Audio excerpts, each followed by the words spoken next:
Hi, welcome back. It's Laura at Hyperstamper. I have a sweet little junk journal here today to show you.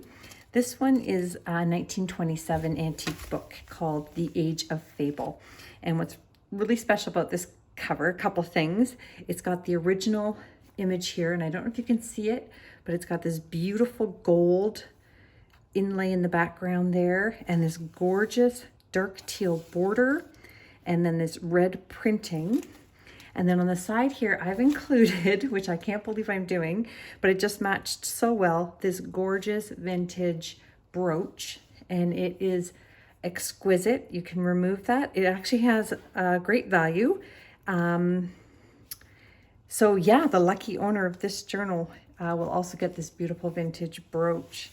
So let me show you the inside as quickly as I can.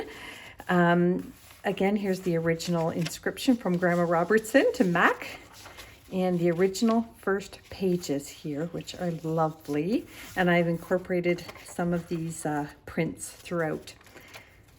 Everything in here is authentic, antique, and vintage ephemera, of course, except for my tea-dyed pages. There's a few of those. This is a lovely 1950s stamp collector's page, and look at all the stamps that were left on this one. This is a really good page, so that's kind of fun. They're still on their original hinges here.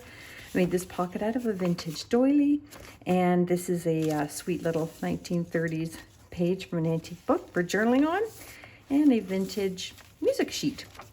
There's lovely poems here from Tony's scrapbook in 1947. Really, really special 1930s Monopoly card. This one is Pennsylvania Avenue.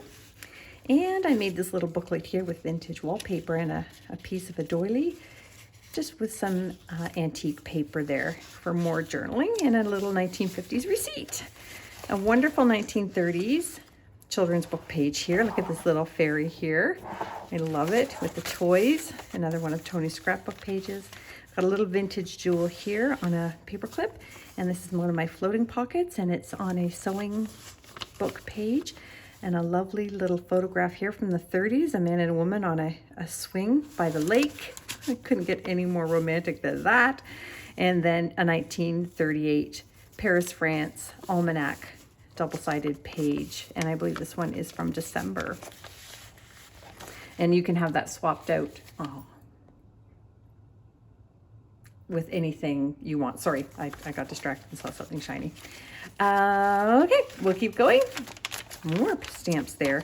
A little fold out here. That's the spine of another book that I'm working on right now. And it is holding in place this little vintage magazine free offer code coupon, which I think is really fun.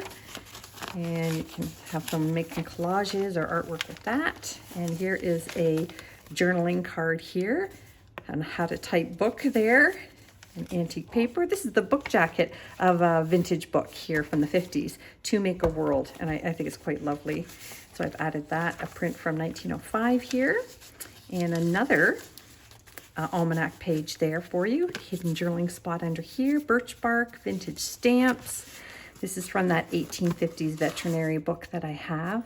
This one is, I put some antique paper on the back so you could journal there, made it into a little booklet of sorts, and a vintage botanicals page, another 1920s school book page pocket, and a journaling tag there as well. And this here is from 1833, sorry. And that is from a very, very old book, obviously, very, very, very old book. And over here is the rest of that book jacket page. I just love how well it's aged. I think it's a lovely 1920s banknote here, and a vintage playing card, the Ace of Hearts, my favorite card of the vintages. And you can do lots. If you Google upcycling playing cards, you'll see a lot of really fun ways to use that. Another Fables page there, and another lovely children's. Look at how sweet that is. Another little children's image there. From a seed book. This is from the Illustrated London News from 1964. So vintage. This is an antique plate from a I want to say 1920s book. And that's also the London News there. I made this little cluster here just out of some vellum I had and some antique paper to make the butterflies, and I pulled these little vintage beads off of an old bridal bouquet. And this is just a very, very old song sheet with some antique paper taped to the back so that you can journal on there as well. Another wonderful children's image. This is fun. In my sweetheart pocket here, I've got in the back an 1890s Demarest Family Magazine, but look how pretty this is. Isn't that something? Just, I love that image. Page, and then this is from 1929. It's a bank check, and if you get it in the light properly, you can see it says paid. Is that cool? With the holes in it. I love that so much. And on this side, I have this very old postcard, and that is from, I want to say April 20th, 1906. That's super old, one of my oldest. And then this came from an 1800s book. It's the marbling on the inside page, and I saved that. Another plate here from a fantastic book. That is kind of a Alice in Wonderland story.